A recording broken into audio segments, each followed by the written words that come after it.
What's up, guys, and welcome to another episode of the Powerhouse Mentality Podcast. I am your host. I am Kaitlyn Kenneth Smith, and today we are talking all about mobility. And most people think mobility means stretching and foam rolling, but what if the reason you're still dealing with pain isn't because you're tight? What if you're simply weak in the positions your body needs to be strong? Today's guest is Phili, founder of Primal Mobility, a company helping athletes and everyday people move better, train pain-free, and stay in the gym for life. In this episode, we dive into why chronic pain often isn't what you think it is, why there are no dangerous positions, only positions we're unprepared for, and how building strength in your deepest ranges of motion can completely change the way your body feels and performs. Let's get into it.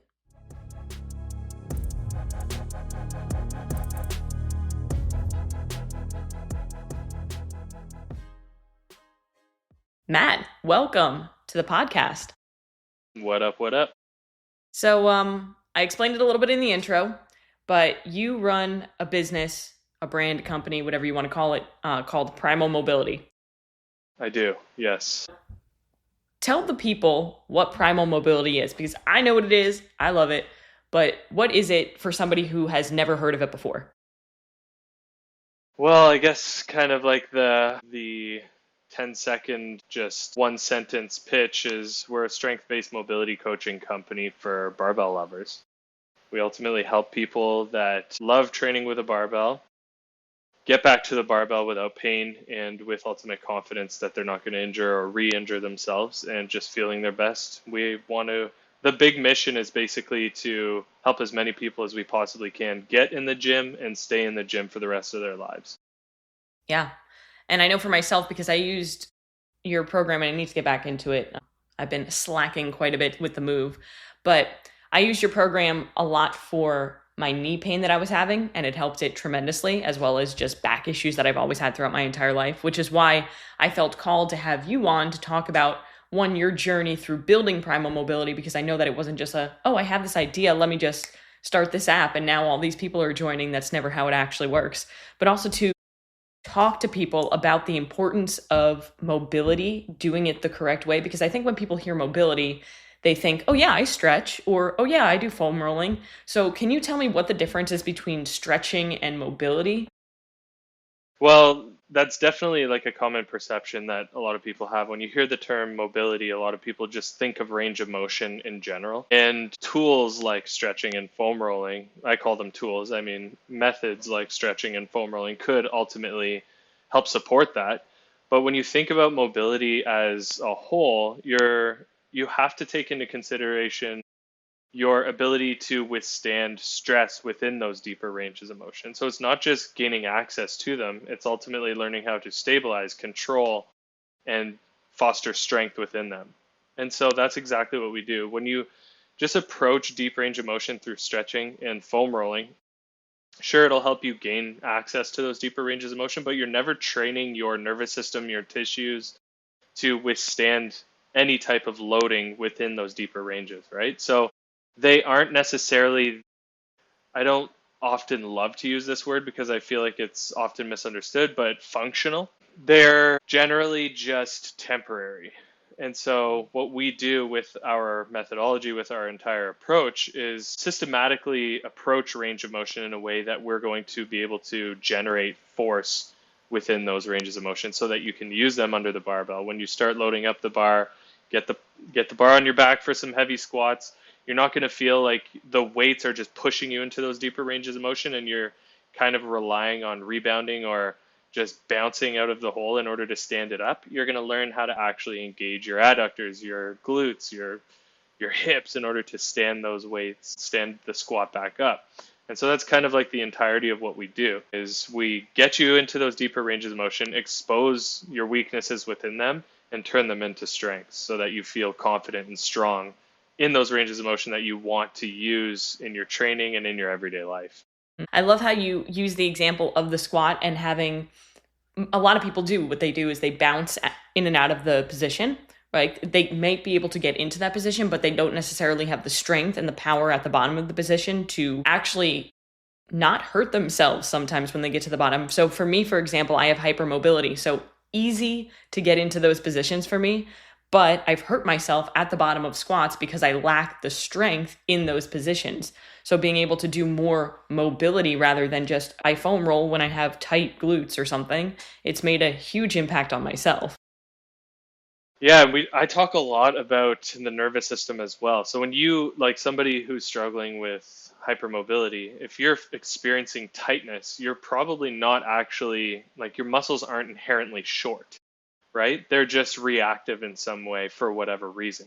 And so strength often helps reduce that perception of tightness. And in many cases, a lot of people will generally immediately think of stretching things out, right? Like for someone like yourself, you don't necessarily need to stretch more because you probably meet your anatomical end range before you meet your tissue end range.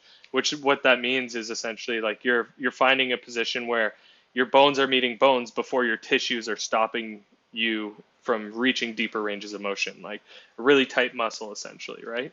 And so if we ultimately develop strength and especially in the short ranges of motion, not necessarily just those stretched out lengthened ranges of motion, you're going to train your tissues and your joints how to actually navigate those deep positions, right? Like a deep squat. And this is not to say like rebounding at the bottom of the squat is inherently dangerous at all. That's actually like a valuable approach in many cases, and there's nothing wrong with it. It's just more so making sure you're not doing it at the expense of your capacity, right?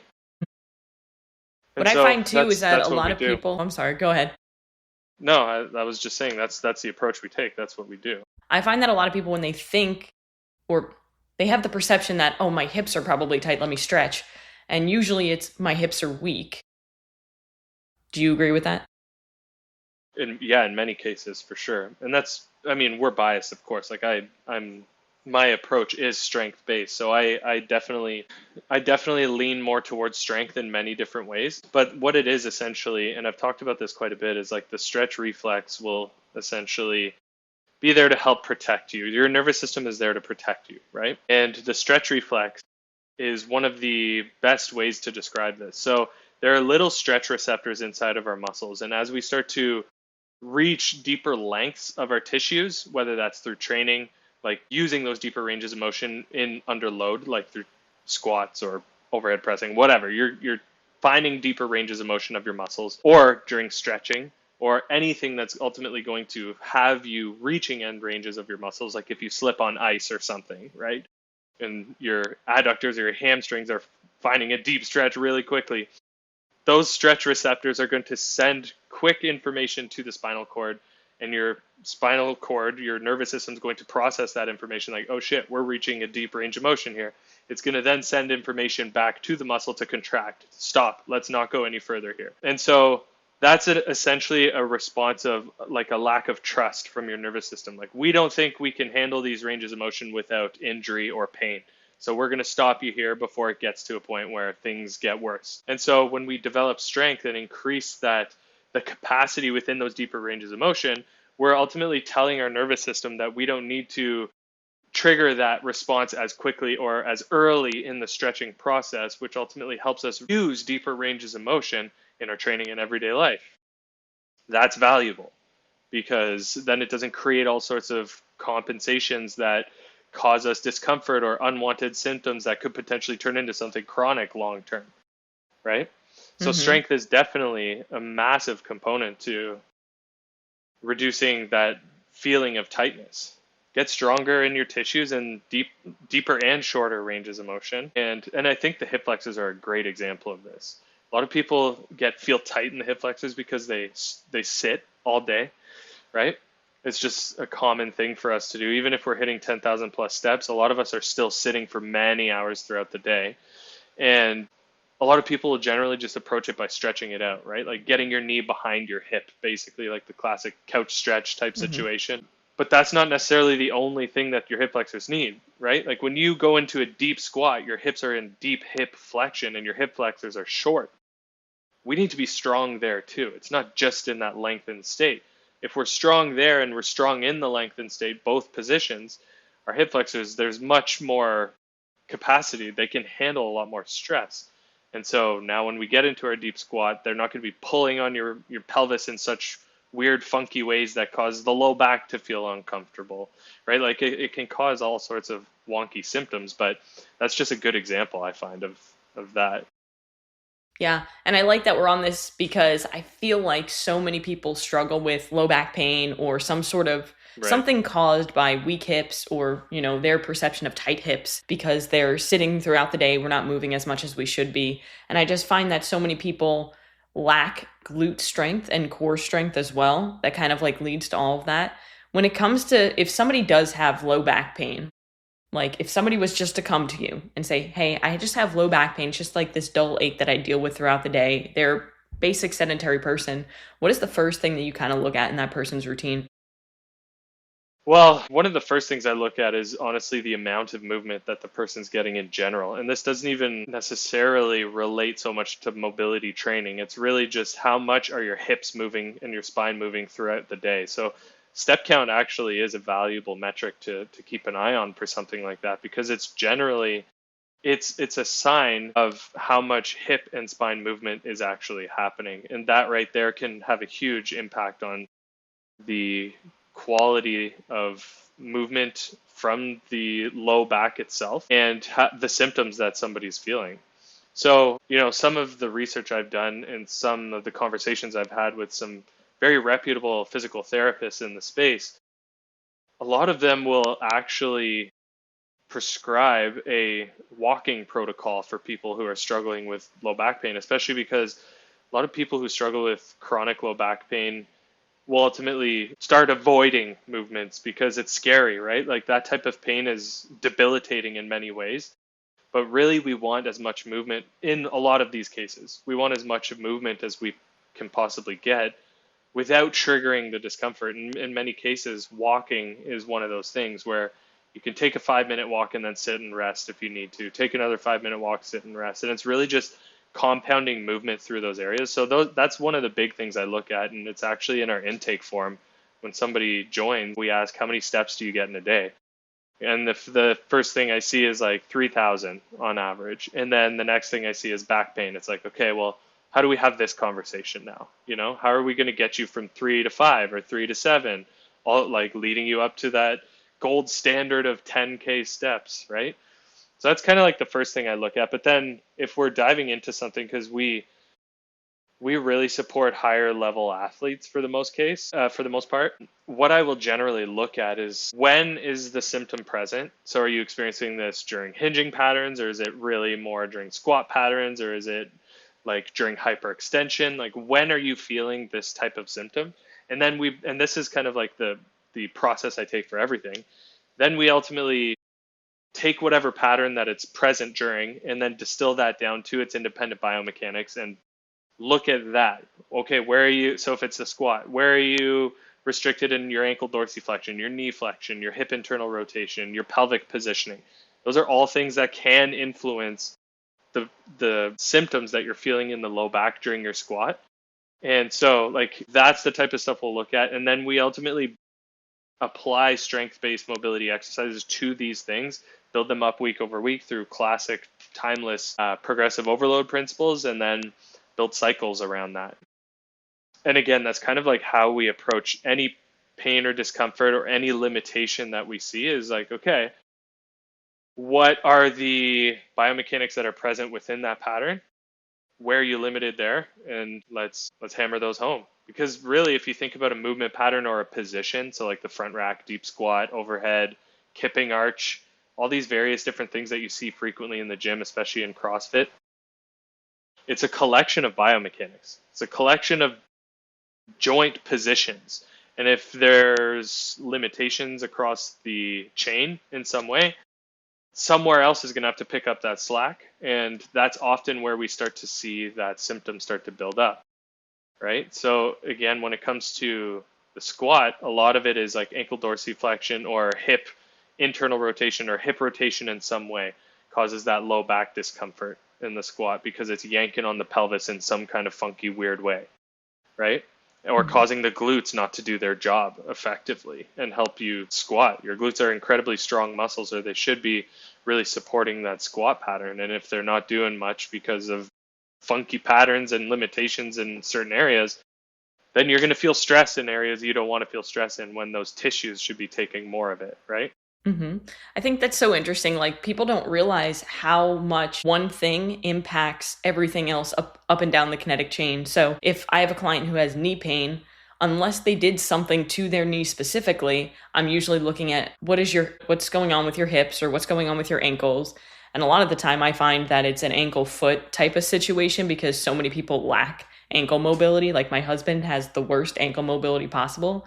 And when he doesn't pay attention to it, he doesn't do any drills, which is common, he can barely get into a Of course. squat. Okay. Yeah, that's incredibly common, right? And what's funny is that a lot of people will think, I can't get my knee over my toe, or I just don't have good ankle dorsiflexion. A lot of times they'll just completely discount the foot, and they don't realize that the foot is an absolutely massive part of ankle dorsiflexion, especially closed chain dorsiflexion, which is what you see in a squat. When your foot is planted on the floor and you're trying to get your knees over your toes to have like a good upright squat pattern, you got to pay attention to the foot because dorsiflexion is a pattern. It's not just a position. The foot is going through, like, there's a natural flattening of the arch that happens. The foot is pronating slightly, allowing for tibial internal rotation, which allows for more knee flexion. If all that is kind of like wonky and off because of the foot, and either the foot is already completely flat, so there's no flattening of the arch happening, there's no foot pronating, it's already completely pronated, your tibia is already internally rotated to the max, you're not going to feel very good in your knees when you're trying to squat, right? So I'm obsessed with this stuff. Like I could talk about that type of stuff all day and I nerd out on it, but it's something that a lot of people just completely pass over, I find. So clearly you're super passionate about this and you know what you're talking about when it comes to the human body and mobility. But what caused you to start Primal Mobility? Because every business starts with a problem and you're like, ooh, I have the solution. So what was your life like before Primal Mobility that led you to start it? I can tell you've had quite a few conversations with people who have built businesses because I've noticed that as well. So Primal started out of me trying to find a solution for myself and finding something that truly helped me a lot. And then I started to apply it to others and found that it was working. And it wasn't just me, I wasn't an anomaly. The methodology was actually valuable. And then it built up from there. So it all started I started as a personal trainer in 2015. And around that time, I had my seventh or eighth major shoulder dislocation on my left shoulder. It was at the point now where I was just swimming in a lake and my shoulder just popped out of the socket, and so there was zero Jeez. stability anymore, and it was very debilitating, and anything overhead was just terrifying. Like I Yeah. couldn't press a barbell or do dumbbell loading overhead, just pain and the instability. I was afraid of everything just falling apart. And around that same time, I was also dealing with some pretty debilitating sciatic attacks that was happening. So lots of like low back discomfort and some really excruciating sciatic nerve symptoms. And then I was also dealing with a brutal hip impingement that was stopping me from squatting anywhere near parallel. So all of this was happening all at the same time, and it was basically to the point where I couldn't train anymore. Like I wasn't able to really find. I understand now more than then, of course, but I understand very well that you don't.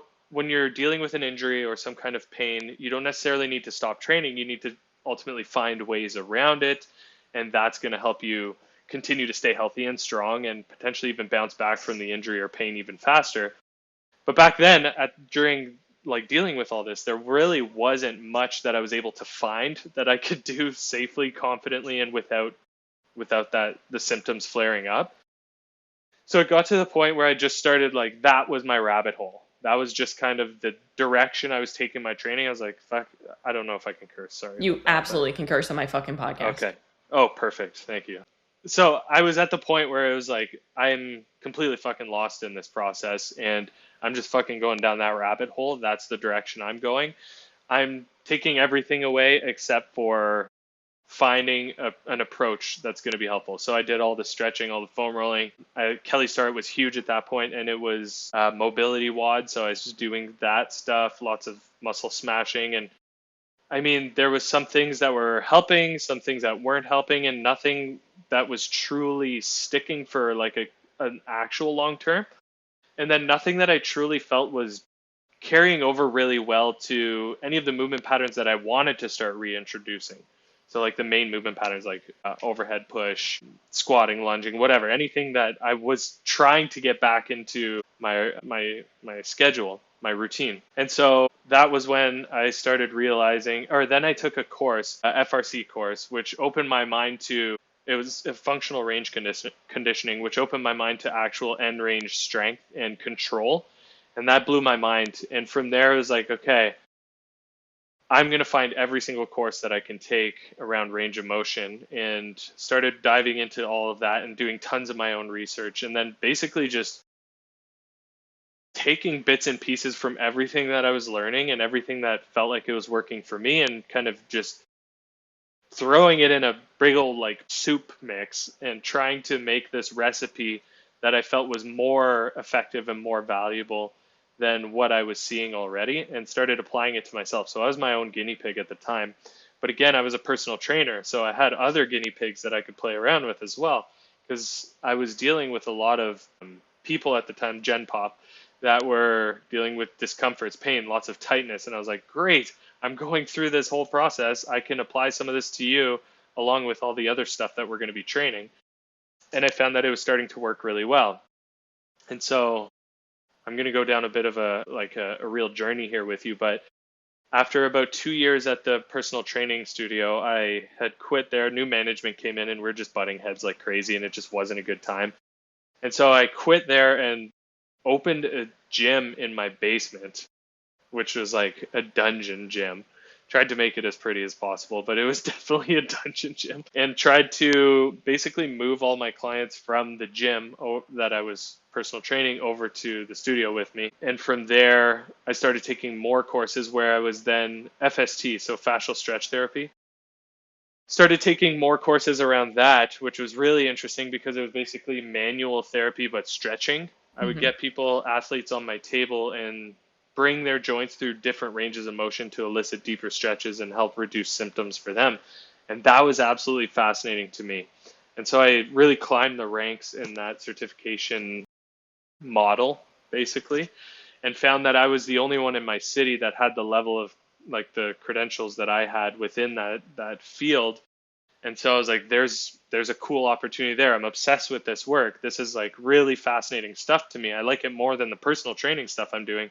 So I'm just going to go all in on this. And so I fired all my personal training clients and just started taking clients for fascial stretch therapy. So athletes on my table, hands on the athletes, feeling joints moving, and just did everything I could to build that business up. And so I did that for a year and a half, where I was working for free like crazy, just at events, bringing athletes onto my table just for like recognition so I could learn and also just get my name out there a little bit more. And I must have done over 1,000 hours of that in less than a year. It was just like a crazy time period for me. But as much as that was a grind, that was also, I credit that and one other time period in my career for being the biggest expediters of my knowledge in range of motion, mobility, anatomy, everything. So then, anyways, throughout all that, I was working with a lot of professional football players in my city. And there was one guy that reached out to me on Instagram.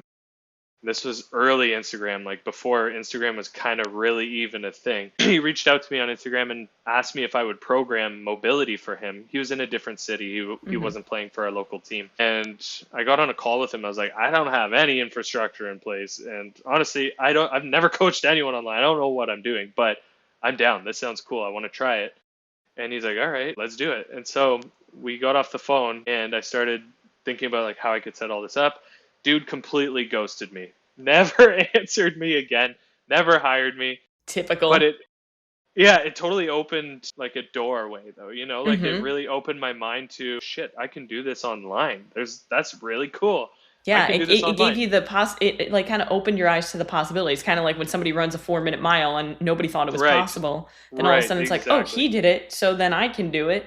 Now you're thinking, oh, well, he wanted it. So then that means somebody else out there wants it. So let me run with this. And that's a great Right. perspective to have because I feel like so many people, they just say, oh, well, it didn't work out. And then that's it. Well, honestly, I think what I was kind of the perfect storm because my son he was probably under a year at that point. And I was working stupid hours, getting athletes in my house on the table, going out to events. Like I was rarely home for his bedtime, and I was just a lot of strangers coming into the house for my son. Like I knew these people obviously, but it was just like a not a dynamic that I really wanted for my family. And when I saw that opportunity, I was like, "Fuck, that's kind of the next step for me." And so I started looking into it more and doing more research around what this could possibly look like. What does infrastructure look like for this? I would need to film my own library. It was like a big obstacle for sure, a big barrier to entry for that. But in typical Matt fashion, I fired all my in-person clients once again and went all in on this. And there was just like at that point no turning back. It's like I had no like what does Tony Robbins say? Like burn the boats. I had no plan B for this. So it was like, you better figure this shit out because your wife's on mat leave and you are officially making about $600 a month and you have a mortgage and a kid to feed and this and that and a car payment. And I was like, fuck this. I need to figure something out here. And so Yeah, your there's back about was against the wall. And generally when your back's against the wall like that and you literally have no other option, then you get it done. yeah, I mean, stressful as hell, but in hindsight, those are great memories too. Hmm. Like there's a lot of growth, personal growth that came from that.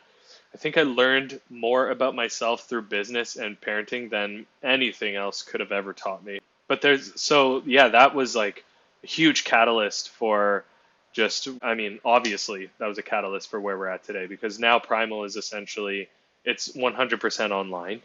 And it all stemmed from that one dude ghosting me and never hiring me. Because who knows, if he had hired me, maybe I would have been like, oh, this was too hard, you know? Hmm. This was too hard to set up and not worth the money. But I just kind of let the perception or the vision drive my actions. And that it was just like, so the potential was so big. I was like, I'm going to be rich from this and I'm going to help thousands of people. And like, this is going to be fucking incredible. Had I known how difficult it would actually be to get anywhere near where we are now, then I don't think I would have done I would have done any of it. But I'm just grateful I didn't know how challenging it was going to be. Yeah, I've heard that a lot. Is if I knew how hard it would be, I would never have actually started. But once you start it, you can't stop because that's just the mindset that you have. It's like, I have this vision and this hard stuff, it's going to be worth it, I promise. But also it kind of goes back to you're making $600 a month, your wife was on maternity leave, and you had to get it done. So how did you transition from the thought of, okay, I can do this online to actually going and doing it? Well, I think I had no choice probably because I was an idiot and just I took action right off the bat and like the most aggressive, silly action right off the bat where it was like I had no plan in place and was like, hey, sorry guys, I'm no longer doing this thing. I can't work for you anymore. Like I fired all my in-person clients once again. It was like, shit, I better get to work. I better find some clients online. So that was kind of like, it was probably at that time more out of desperation. But when I look back at it, like talking about it, I feel like logically I was probably just like ripping my hair out with stress. But when I look back at it, those were very fun times. It was very liberating in a way. It was like, okay, now I feel like I have way more freedom, way more flexibility than I had before. The potential's way bigger. I can scale this more effectively and I can help more people in a way that feels more aligned with my life right now and won't burn me out the same way. And so it's like that was all a very, very exciting time for sure. And I feel like I still get bouts of that, like little pieces of that excitement and that drive when we start launching new projects or when I really just perceive my business in a different way or just lean in, because like everybody else, life and business comes and goes in seasons. And I find that one of the most challenging things is to maintain the hunger for the vision.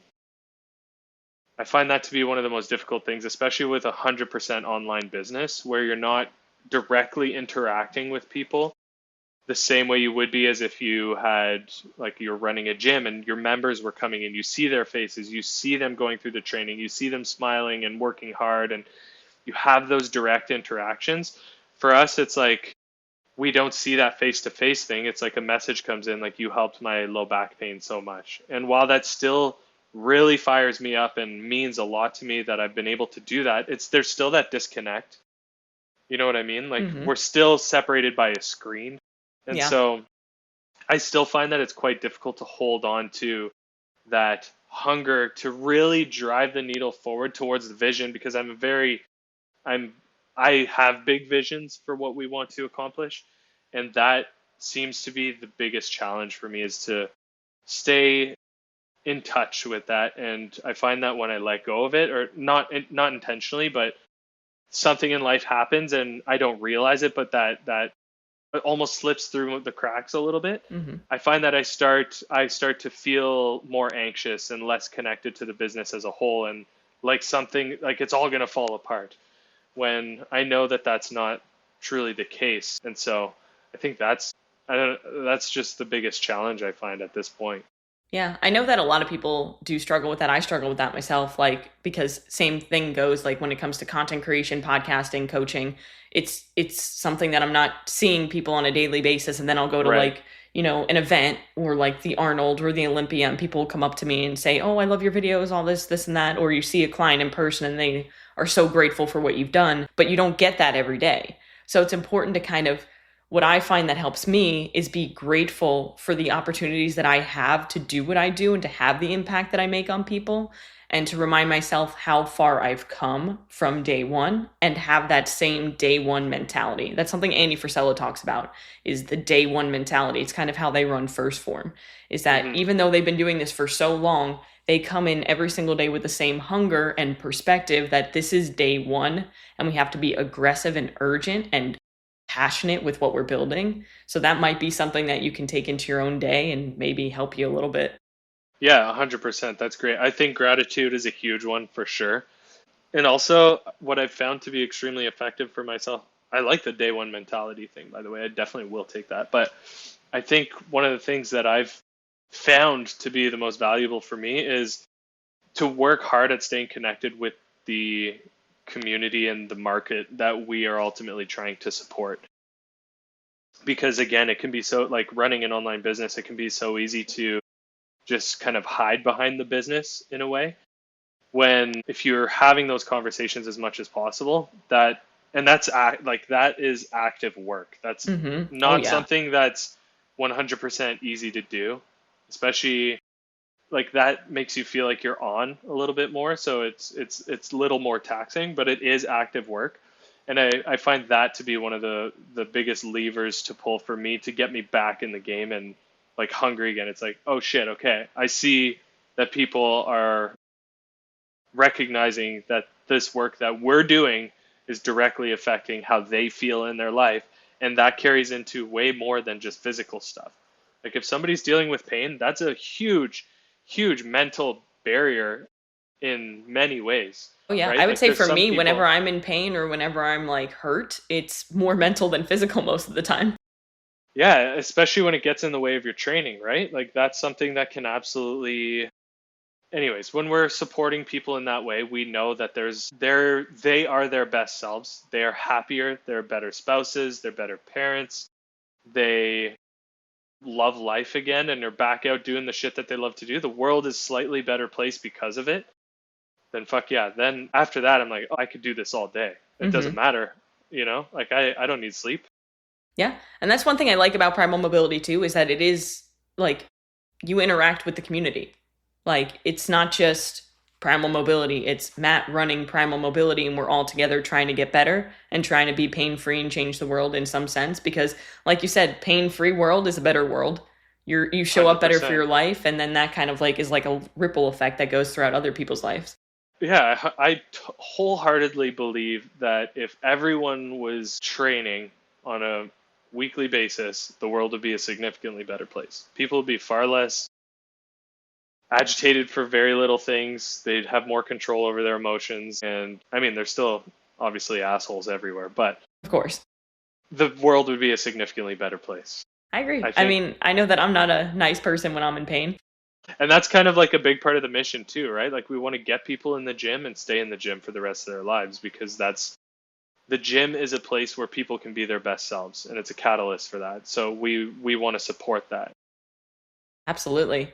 So when it comes to what you guys do, so you say a lot of the people that you work with are more CrossFitters, like high level athletes, people who are, working with the barbell a lot. Hmm. What are some of the most common things that you find throughout the community or throughout people that you help that people do struggle with when it comes to the athletes? Are you referring to like specific ranges of motion that are commonly restricted? What is it that you're looking for Yeah. exactly? So, like, do you find a lot of people struggle with, is it shoulders? Is it hips? Is it a combination of or is it just kind of all over the place? It's very all over the place. I mean, low back and shoulders is definitely a very common issue, areas for issue. But when it comes, and these are symptoms, right? Like these are just common symptoms that we see.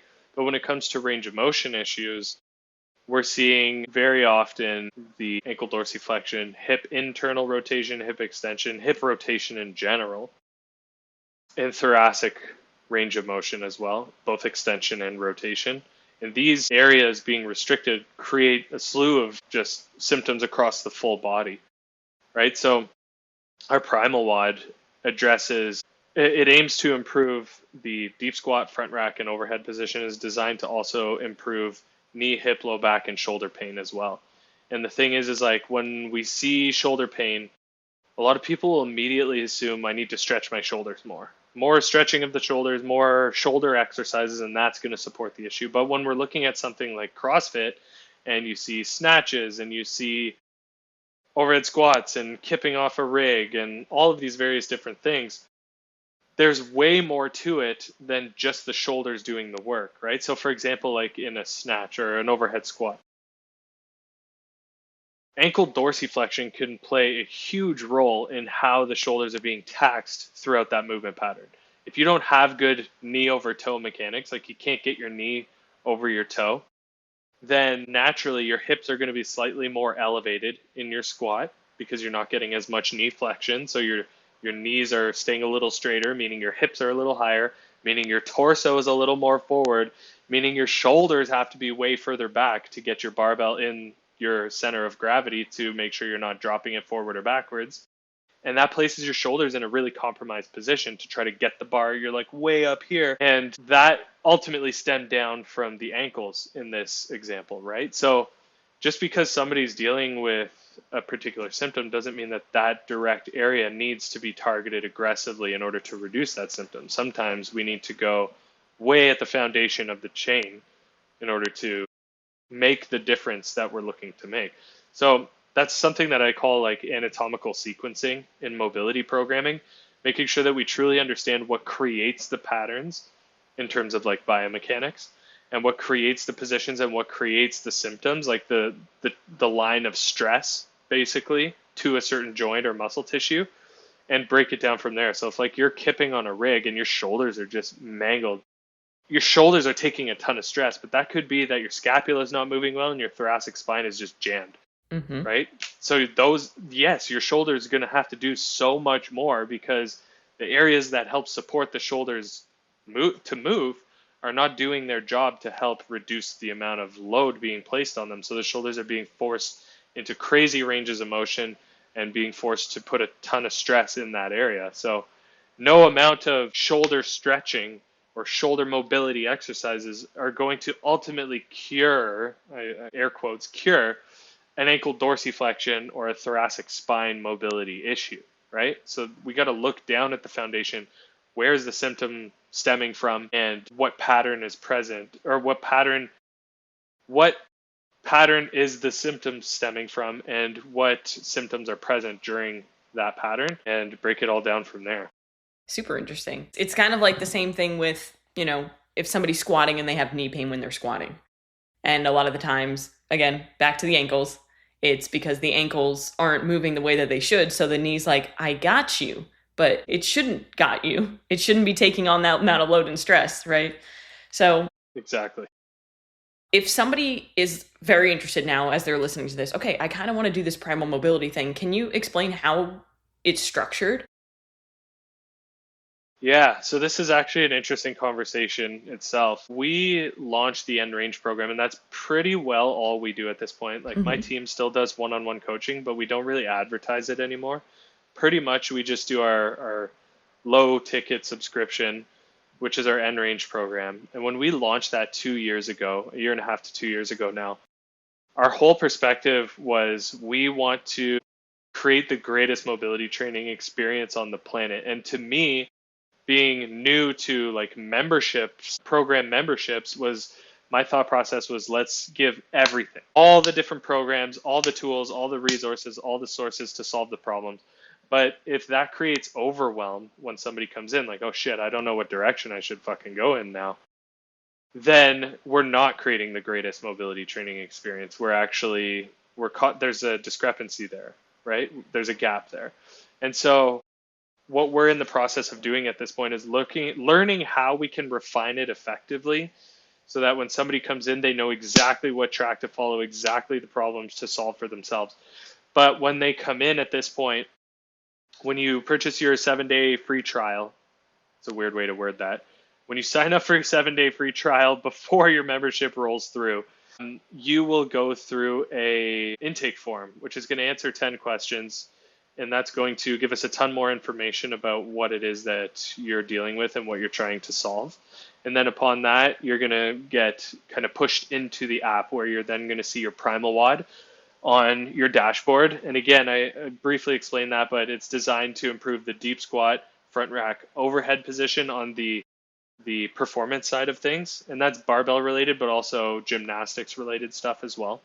And then on the pain and longevity side of things, reduce knee, hip, low back, shoulder pain. That's the Primal WOD. That builds up over 24-week cycles. A macro cycle or mesocycles are 6 weeks long. And then we have our studio programs, which are more goal specific and time based. And those are basically things that you can throw on top.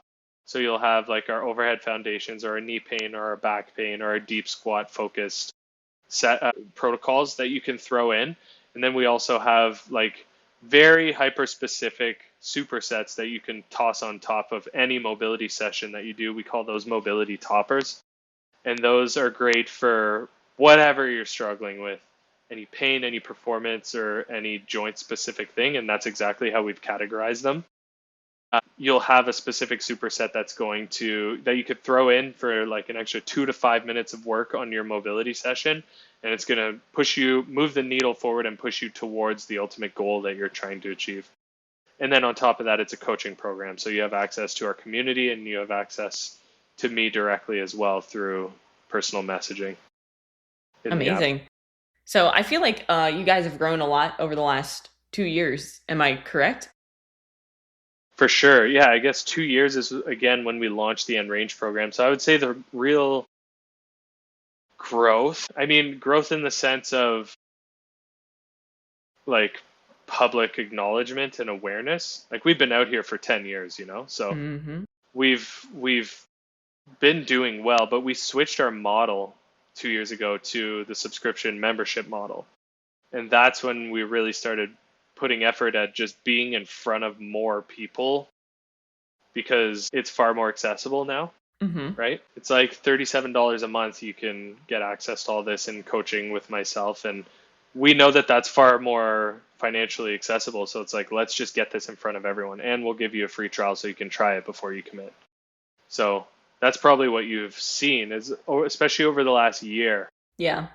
We've seen a lot more growth. Yeah. I think it's just because so many athletes are taking advantage of it and sharing their experiences with it and sharing how it's helped them, that more people are seeing it, which is awesome because you guys deserve that recognition. And I love that you mentioned that we've been doing this for 10 years because people don't see that. They see, oh, wow, these guys just popped up out of nowhere. No, they didn't. They've been doing the work for a really long time. It's like you didn't see the work they were doing before. You just saw the outcome of the work. Yeah, what do they say? It's like the overnight success took 10 years to achieve. It's so true, though. So true. Yeah, it really is. It really is. I mean, we're still so far from where our vision is. Hmm. Like, we have huge ambitions for what we want to turn this into and how we want to support the community.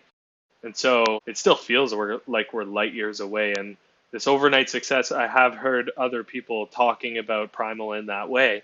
Like, we're seeing you everywhere now. But to me, I'm like, dude, I'm still, like, as you said, on day one, like, I still feel that way. Like, we're still so far behind, you know? Hmm. And that, if you let that mindset eat you alive, it certainly could, you know? Hmm. But that goes back to what you said, like, looking back on where you've come from the beginning and how far you've grown. It's extremely valuable to see things in that way. It's like, okay, we've done some pretty great things that we're very, very proud of and that we're grateful for, of course. Like, this all really, it's a collaborative thing. Like, the market, as in the community, is truly accepting what we're trying to give, and they like it. So, and they're spreading the word. So it's like a very collaborative thing. We're working with the community to do something special here, you know, which is super fun. But yeah, that perspective can definitely eat you alive too, I think. Hmm. Yeah, and with what you guys are doing, man, I've never been more humbled doing mobility. I'll tell you. There are Yeah, some that's exercises that's where the I'm just point. like, how? Like a lot of the pigeon stuff, because my hips suck, is like isometric pigeon holds and stuff like that, where you're Oh like yeah, up in the brutal, position. Terrible.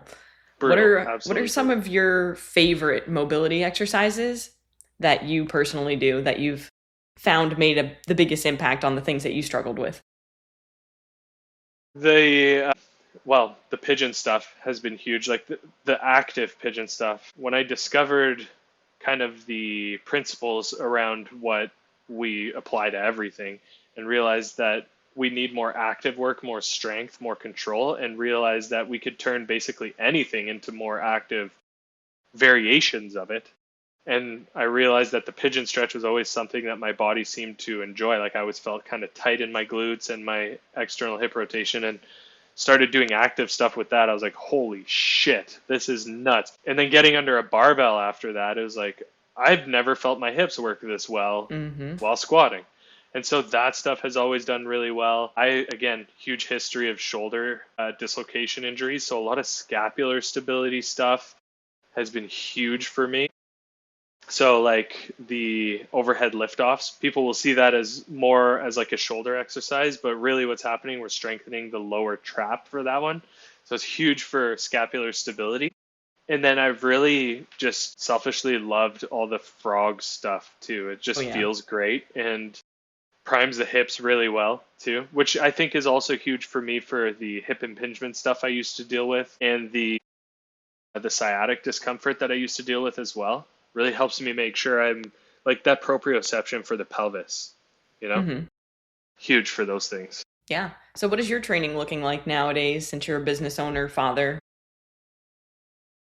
I've in the last 6 months, I've been kind of like on a bit of a trying to almost like an existential crisis of training lately, trying to figure out what it is that I want in terms of goals because I'm very goal driven and I want to chase something. I don't really enjoy just training for health. Like I Mm-hmm. like to, I feel more performance driven usually. So I did a High Rocks in May, which was super fun. I really enjoyed that. So I wanted to do another one of those, and so I started taking up a lot more running, which is a very slow and frustrating process I'm finding. Yes. But that's great. I'm loving it more and more because it's such a challenge. But as of right now, because in the summers we spend so much time away from home and at the cottage, we have a little gym built in here, but it's in the basement, so I can't press a barbell overhead. So I'm not doing like overhead Olympic stuff, like no jerks, no snatches. And so right now it's like more just traditional strength and conditioning work, some running stuff included, but like some dumbbell metcons and running as well as lots of mountain biking stuff for this summer and just general strength and conditioning stuff with like some fun twists on it. Like I really enjoy adding rotation into stuff because I feel like that's something that not nearly enough barbell athletes truly train is like getting out of the sagittal plane and doing Yes. things laterally and doing things in rotation. So I really love training that stuff.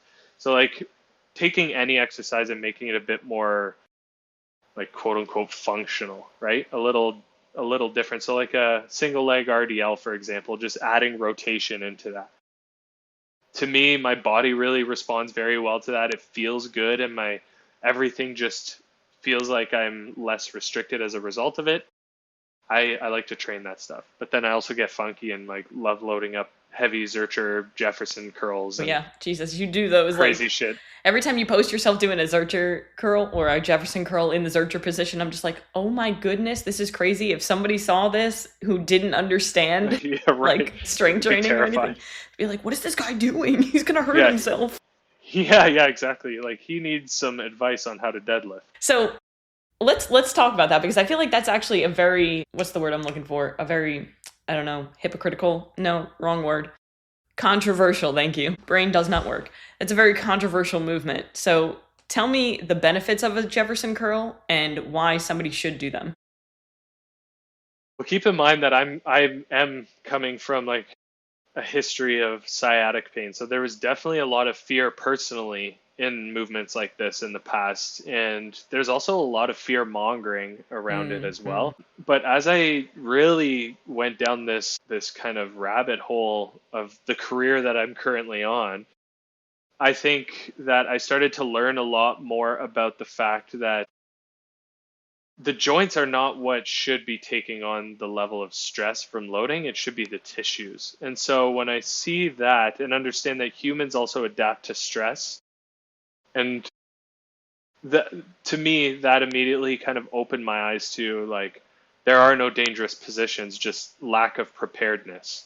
And that's exactly one of our principles. There are no dangerous positions, just a lack of preparedness. If I were to, I've done Zercher Jefferson curls with 225. That's like the most I've done them with.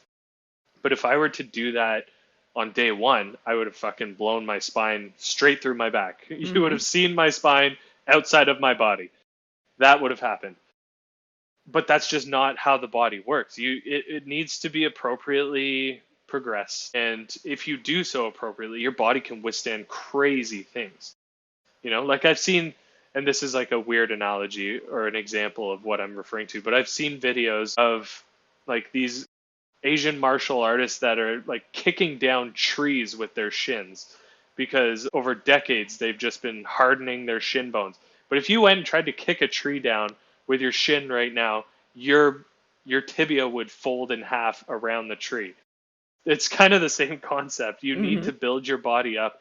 And if you look at a Jefferson curl, which for those who are listening that don't know what that is, it's basically like it looks like a hinge pattern, kind of like a deadlift, but you're rounding your spine completely and almost keeping your legs relatively straight.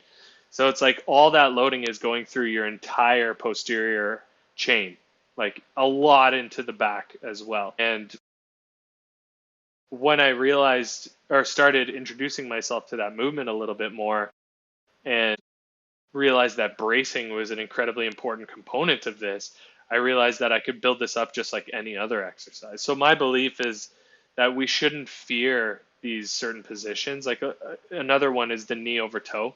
Like a lot of Mm-hmm. people will still think that you shouldn't let your knees pass your toes because it's a lot of stress on the knees and it's going to rupture your ACL. But when I see these things, it's like that does not take into the account that sure, like there are studies that show that getting your knee past your toe does increase the level of stress placed at the knee. That is just a fact. But it doesn't take into account that that's also how you build stronger knees. You apply stress, progressive stress. That's how humans adapt to stress. That's the nature of adaptation. If there's no stress, we don't adapt. And so that ultimately just kind of tells me that there are no dangerous positions, just a lack of preparedness. I shouldn't be squatting 225 before I can squat 135, Mm-hmm. right? You need to be able to understand that there's a progression to that and that can be applied to anything. And even if that's with like just body weight, can you do a Jefferson curl effectively, like literally just a forward fold stretch? Can you do that without feeling like, holy shit, my hamstrings are going to rip? Or I feel like I'm going to fall over? Or My spine doesn't know how to bend properly. Can you do that without a barbell in your hands or a dumbbell or a kettlebell? No? Okay, well then we should start there and just apply more volume. Once you start to feel like, oh yeah, this pattern feels easy for me now, or feeling pretty comfortable, cool, let's put a 25-pound kettlebell in your hands and do it with that now. Just maintain bracing. So it's kind of like we're just taking timeless progressive overload principles that you've seen for decades, like hundreds of years basically, and applying them to mobility training. And just, it's all in the name of capacity. We're helping people be able to handle more stress physically, which ultimately I believe helps people handle more stress emotionally and psychologically as well. Yeah. I know for me, probably, man, it was like 2 years ago I herniated a disc. I was doing a GHD sit up, so I'll let your mind go there. And when I was coming back from it, I never stopped training once. Never. Even when it was really bad and I probably shouldn't have, I still trained. But I worked around it because I know that I always felt better when I was training because my body was moving.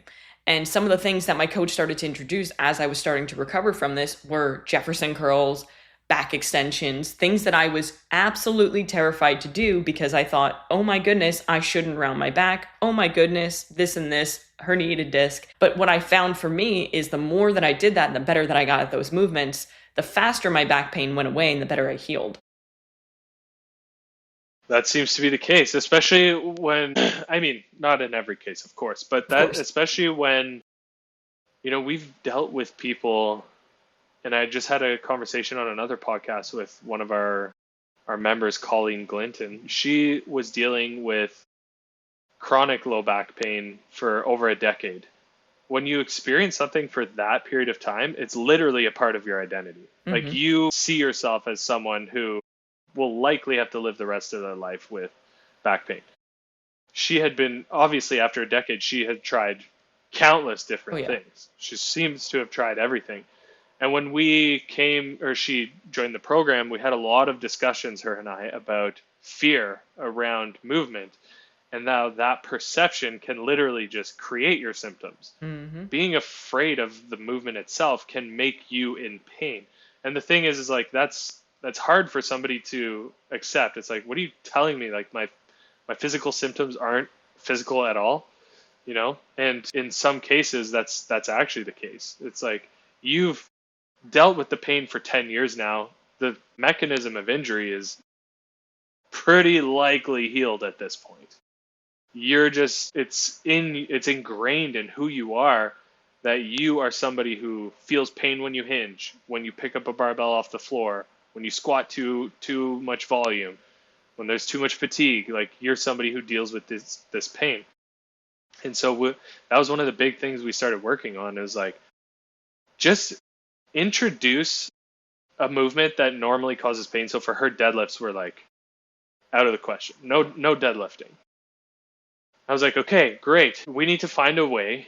And this is like the nature of rehab, in my opinion. And I'm not a rehab specialist, so I've never claimed to be, and I'm not somebody who gave her a rehab protocol, but this was just like a conversation that we had, was like, we just need to find the most logical, safest, comfortable entry point and build up from there. So your homework today is literally stand 1 foot away from a wall and hinge to touch your butt against the wall, and then squeeze your glutes, stand it back up. 25 reps, that's it.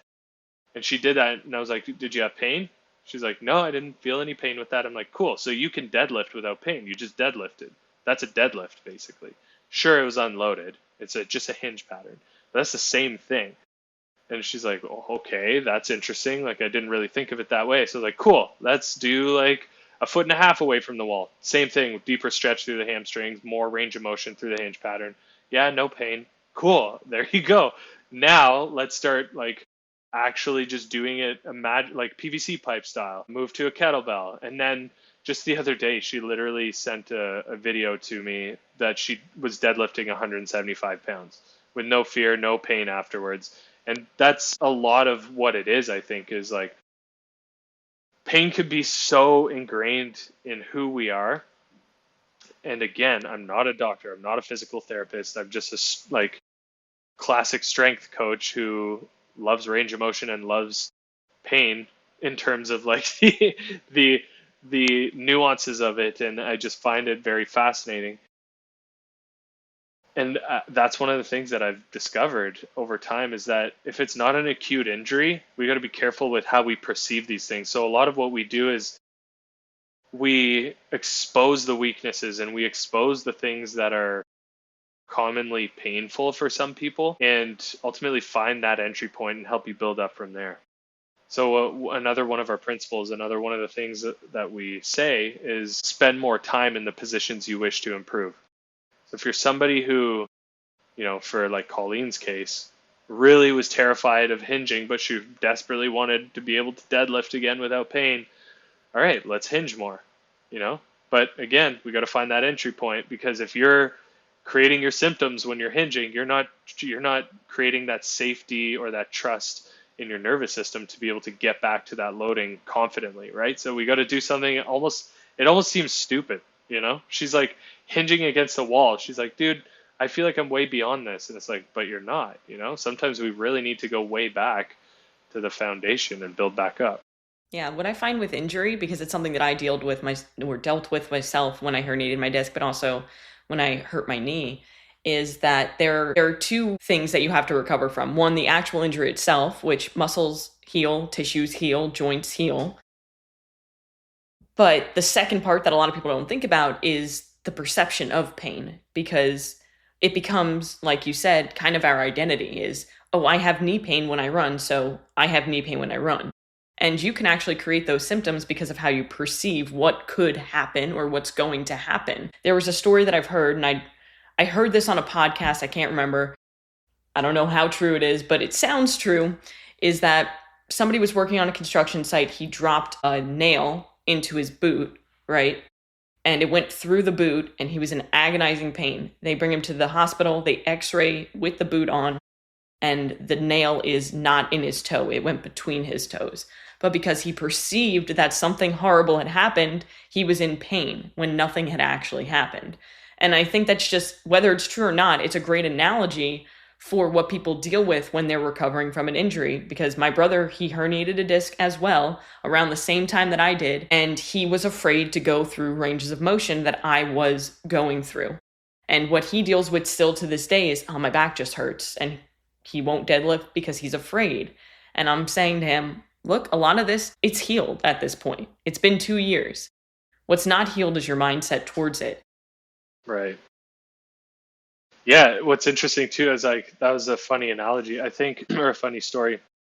I think it could go the opposite way too. Mm-hmm. Like you can be completely injured and just, if you have no idea about it, what is it called? Like nocebo or no, placebo. Nocebo is kind of the opposite, right? Like basically what you were saying is a nocebo effect. The guy had a nail through his boot, through his toes, thought it was in his foot, and kind of crafted those symptoms for himself. That is a nocebo. But it can go the opposite way too. Like what's crazy is I'm pretty sure I've heard stories of people who like got shot without realizing it, and they're like, oh, I'm good. And then moments later they're like, see the blood or something, and then they're like, oh shit, okay, something's happening, and then the pain comes in. Whether that's shock or not, I don't know, but that seems like an interesting angle to take, that it can go the opposite direction too. There's people, just because you have disc bulging discs doesn't necessarily mean you're going to experience the symptoms. Correct. Yeah. I think I read somewhere, I'm going to butcher this because I actually don't know the statistic on this, but X percentage of people, and it's actually relatively high, like a high percentage of people have bulging discs but never deal with the symptoms. Now, whether that's because they just don't know about it or because the bulge is just not great enough to actually create the symptoms, who knows? But that's just a good sign that, like, just because certain things are there doesn't mean that you have to deal with the negativity of what is perceived around those things. And I think injuries is a great way to look at that. Like, we don't necessarily need to fear the movement patterns that generally expose pain. We just need to find a way to teach ourselves that we can handle that shit. It's just, we need to find a way to build back up. Absolutely. Well said. Yeah. So I do have one more question before we kind of wrap things up. So talk to me about your thoughts about foam rolling. Right. I feel like the amount of times on your story where I see you like talking shit at a foam roller. Yeah. And I'm just Yeah, like, it's shut kind up, of like that's my foam roller. Don't be mean to my foam roller. it's kind of like a running joke at this point, just because, though, again, my whole thing is changing the narrative around what mobility training is because of what we've seen when people actually take a more active approach to their range of motion training. When people think of mobility training, again, yeah, I do my foam roller, I do my 2-minute pigeon pose, I train my mobility. It's like, no, you've done some very temporary things for your tissues. Cool. There's value there. There's no doubt that there is value there, and I'll never claim that there is no value, but I love to shit on it because I think that it's a little bit polarizing, and I think that's fun in some ways. Is like people see it and they're like, "Wait, what? Why?" You know? Absolutely. That's the best part about the internet. Right. But I also think that, I mean, to me, the value is within recovery. There's far more value with foam rolling when it comes to recovery. But if that's the basic means that you take in order to warm up for your training, you're not training your tissues to withstand anything. It could be a good tool to use before you get into active means because, yeah, you're temporarily shifting the perception of tightness and pain. So you will be able to do more afterwards, but it's not the tool, it's not the be all end all, right? So I just love to shit on it because I think too many people rely on it as like the crutch because whether that's just a lack of awareness of what to do or just like I'm lazy, don't really feel like doing too much more. Whatever the case is, just own it. Like you're not actually training your range of motion. That's really what we're aiming to do here is really shift the narrative around mobility training so that people see that it is another training methodology. It's another thing you should be training, not just kind of like sleeping on, you know? And so that's kind of how we approach it. We treat it like strength training as opposed to like it feels like an accessory protocol. Primal Mobility feels like a deep range of motion accessory program. And that's how we want it to be. We want it to feel like training, not just like, here's like a 10-minute yoga session that's like just very passive and stretchy. We want you to like put work in on those deep ranges of motion. And so that's kind of like the shade that I throw at foam rolling. And at this point, it's just kind of funny because like some people will laugh at it and some people will just get butthurt about it because they think I'm just being absolute when I'm 100%. I'm not. I truly do understand that there is value behind the foam rolling, but in my opinion, it's far more valuable for recovery stuff, and it's far more valuable if you truly use it in the way that it does simply just temporarily shift the perception of the tightness and pain. Your nervous system isn't really taking hold, right? Like, yeah, your nervous system's responding, so the tightness will disappear slightly, but it's not taking hold. You're not actually training the ranges of motion to withstand greater force. Yeah, like you can just do your foam roller every single day and yeah, you might feel good temporarily, but at the end of the day, it's not helping you become better in those long ranges of motion and become stronger in those ranges of motion. Yeah, I mean, honestly, it's funny because it's really a game of influencing the nervous system. And that's what all range of motion stuff truly is. Like there's studies that show that, yeah, sure, foam rolling does increase range of motion temporarily, but so does stretching your hamstring and then standing up for a second, touching your nose, doing a circle, spinning around, saying the alphabet, and then going to touch your hamstring again. Like you can literally do anything and it will change how much range of motion you're able to access. So it really does come down to what can we do to make those ranges of motion stick around for longer periods of time. And that's what we're after is like, we're not trying to make you feel good just in the moment. We want you to feel good 10 years down the road. And that comes down to capacity. What can your joints and tissues handle, you know? Absolutely. So last question for you. If somebody is listening to this and they deal with just chronic pain, what is one piece of advice that you would give to that person? It's very general, and that's okay. Very general. probably kind of like the theme that we chatted about this whole time here, I think, is find that entry point. Find that entry point that's going to allow you to continue moving, not just in the patterns that feel incredibly safe, but also the patterns that feel dangerous and risky and a little scary. Find the entry point that's going to allow you to expose those things and remove them from being your weakness and turning them more so into like strengths and something that you feel more confident within. So I want to see more rotation, more lateral movements, not just moving back and forth, right? Like the sagittal plane, as we were discussing. A lot of the movements that we see with the barbell and stuff like that just have you moving very forward and backwards. Everything's kind of facing in this direction. You're pressing, you're lunging, you're squatting, you're deadlifting, all of it is just kind of like here. But I want to see more rotation through the spine, more rotation through the hips, shoulders, your lateral movements, like your Cossack squats and, your, what do you call it, like the ball tosses and stuff like that. Just moving in various different ways that's going to challenge your body outside of the places where you're already quite strong. Like there's people who are incredibly strong who will injure themselves literally reaching into the back of their car to grab something from their bag. And because they just don't have capacity and rotation, right? And so that's what I want to see is more people have capacity. More people just feel safer, stronger, more confident in their bodies and in their movement.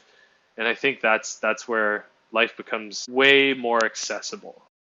You're not held back by anything at that point, or as much, I guess. Amen to that. So tell the people where they can find you on social medias.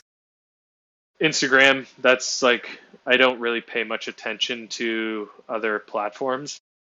Like we're on Facebook and TikTok and stuff like that, but I literally don't open those platforms. TikTok hurts my head anyway. Yeah, it's a wild place. Instagram, that's where I communicate with people. Like if you shoot me a DM there, I'll respond and chat with you. But we are primal.mobility on Instagram. I'll put all of Matt's information down below where you can find him if you want to invest in the End Range program. But everybody who's listening, go out today and do one thing that's going to take you one step closer to where you want to be.